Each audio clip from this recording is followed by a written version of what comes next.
La Société des alcools du Québec affirme être en mesure de maintenir ses approvisionnements en dépit d'une injonction qu'a obtenue le syndicat des travailleurs en grève depuis le 9 octobre.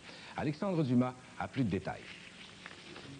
La Société d'État estime que malgré cette injonction qui limite ses activités, elle peut tout de même assurer l'alimentation de toutes ses succursales au nombre, elle, de 250 au total.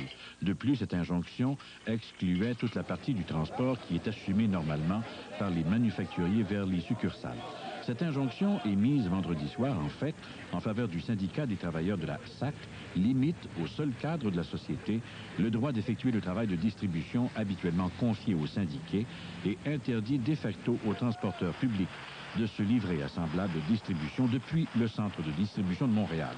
Il y a quand même 8 de nos contremaîtres qui ont des permis de conduire, qui peuvent conduire des camions.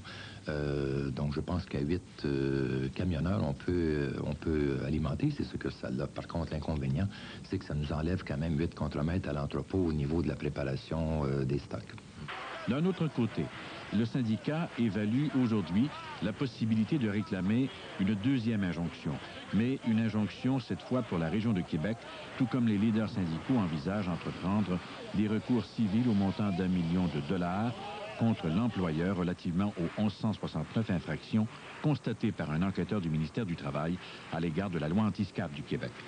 Face à l'éventualité d'un certain pourrissement de ce conflit de travail à la Société des alcools, déjà certaines rumeurs laissent entendre dans certains milieux gouvernementaux que pour contourner une certaine paralysie des activités de cette société d'État, le gouvernement du Québec pourrait éventuellement être tenté soit de décréter une loi spéciale forçant un retour au travail ou encore carrément de décréter un bris du monopole d'État au profit d'un retour des activités à l'entreprise privée.